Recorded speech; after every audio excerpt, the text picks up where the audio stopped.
আমরা এই সমাজে কোন ফ্যাসিবাদ নতুন করে জন্ম নিবে এটা আমাদের জীবন থাকতে আমরা কখনো মেনে নিব। এখন সেই জুলাইকে আবার ব্যাহত করার জন্য একটা গ্রুপ যারা পতিত ফ্যাসিবাদ তারা দেশে বিদেশে বসে ষড়যন্ত্র করছে। কিছুদিন আগে একটা রিপোর্ট দেখলাম যেটা আন্তর্জাতিক ট্রাইব্যুনাল থেকে প্রসিকিউটরের মাধ্যমে আমরা জেনেছি যে হাসিনার সেই নির্মমতার নিষ্ঠুরতার একটা প্রমাণ ছিল যে তাদেরকে গুম করে হত্যা করা হতো।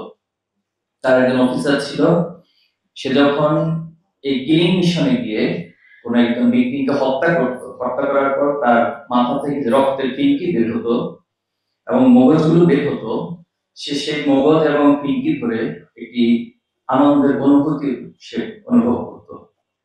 কতটা নির্মম এবং কতটা বর্বর মানুষগুলো আমাদেরকে এতদিন পরিচালনা করেছে রাষ্ট্র। RICL TMX, যুগের পর যুগ স্থাপনা থাকে মজবুত।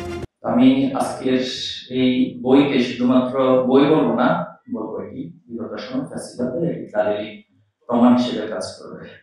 এবং আয়নাগর যে তালা ভাঙার ঘটনা, এই তালা ভাঙার ঘটনা এই প্রজন্ম করেছে, এই প্রজন্মের ছাত্র সমাজ করেছে।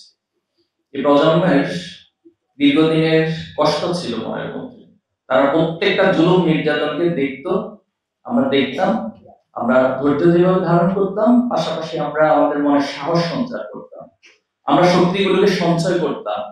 এই শক্তি সঞ্চয়ের একটি অনিবার্য, ইতিহাসের একটি অনিবার্য দাবির প্রেক্ষিতে মূলত জুলাইয়ের জাগরণ হয়েছিল, একটি বিপ্লব সংগঠিত হয়েছিল।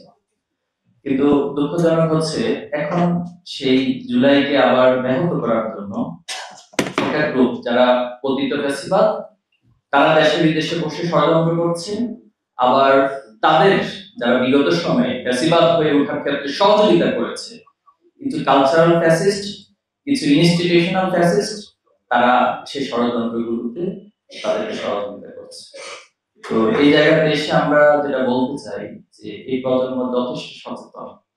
আপনাদের কাছে হয়তো অনেকের কাছে মনে হয় যে এরা বয়সে ছোট, এরা নবী, এরা অনেক কিছু বুঝে না, এদের অভিজ্ঞতার ঘাটতি রয়েছে, সবকিছুকে মেনে নিচ্ছি।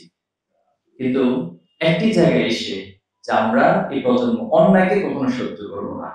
আমরা এই সমাজে কোন ফ্যাসিবাদ নতুন করে জন্ম নিবে এটা আমাদের জীবন থাকতে আমরা কখনো মেনে নিব না। আপনারা নিঃসন্দেহে আন্দোলনের সেই সময়গুলো মনে আছে যে আবু সাইদকে হত্যা করা হয়েছে, অথচ 5 থেকে 6 বছরের একটা শিশু সে পুলিশের সামনে গিয়ে দাঁড়াচ্ছে যে তুমি আমার ভাই আবু সাইদকে মারছো, এবং সে সামান্য একটা ছোট ইটের টুকরা নিয়ে পুলিশের দিকে তেড়ে যাচ্ছিল।